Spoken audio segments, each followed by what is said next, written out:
Hi, welcome back to my channel. ఈరోజు మనము lipid profile report ఎలా ఉంటుందో చూద్దాము. లిపిడ్ ప్రొఫైల్ అనేది కొలెస్ట్రాల్ లెవెల్స్ తెలుసుకోవడానికి ఈ టెస్ట్ చేస్తాము.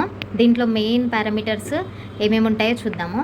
మెయిన్ మనం చూసుకోవాల్సిన పారామీటర్స్ వచ్చేసి ఇవి చూస్తున్నారు కదా. టోటల్ కొలెస్ట్రాల్, హెచ్డిఎల్ అంటే high density lipoprotein. Next LDL అంటే low density lipoprotein.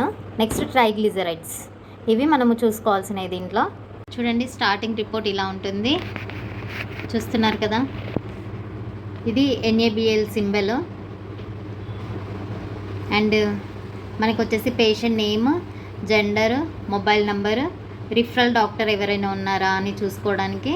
And next రిక్వెజేషన్ number అంటే బిల్ నంబర్ అనమాట.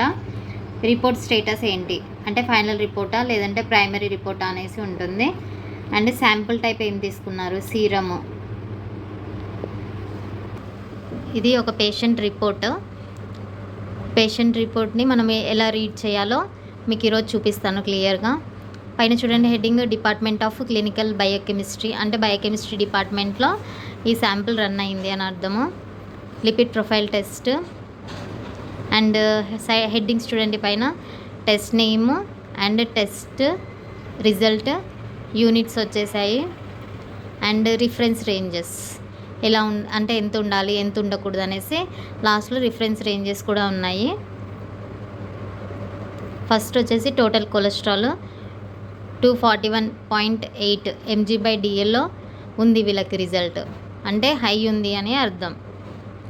చూడండి, HDL కొలెస్ట్రాల్ 49.2 mg/dl ఉంది. అబోవ్ 60 ఉండాలి. అబోవ్ 60 ఉంటేనే negative risk factor of heart diseases అనమాట, అంటే హార్ట్ డిసీజెస్ రాకుండా ఉంటుంది. Next LDL cholesterol. LDL అంటే బ్యాడ్ కొలెస్ట్రాల్ కదా, లో డెన్సిటీ లైపోప్రోటీన్. ఇది 154.88 mg/dl ఉంది, అంటే బార్డర్ లైన్లో హైగా ఉంది కొలెస్ట్రాల్ అని అర్థం. ఈ LDL అనేది హైగా ఉంటే అంటే ఆర్టరీస్లో మనకి కొలెస్ట్రాల్ అనేది డిపాజిట్ అవుతుంది అని అర్థము. నెక్స్ట్ ట్రైగ్లిజరైడ్స్ వీళ్ళు హైలైట్ చేయలేదు చూడండి. ట్రైగ్లిజరైడ్స్ ఎంత ఉంది, 188.58 ఉంది, అంటే హై ఉన్నట్టే. ట్రైగ్లిజరైడ్స్ హై ఉంది కాబట్టి వీళ్ళు తీసుకోవాల్సిన జాగ్రత్తలు, ఎక్సర్సైజ్ చేయాలి, వాకింగ్ చేయాలి, కొన్ని టిప్స్ ఉంటాయి, అవన్నీ పాటించాలి. అట్లయితే కొలెస్ట్రాల్ నార్మల్ రేంజ్కి వస్తుంది, లేదంటే హార్ట్ అటాక్స్, హార్ట్ రిస్క్ వచ్చే ఛాన్సెస్ ఉంది.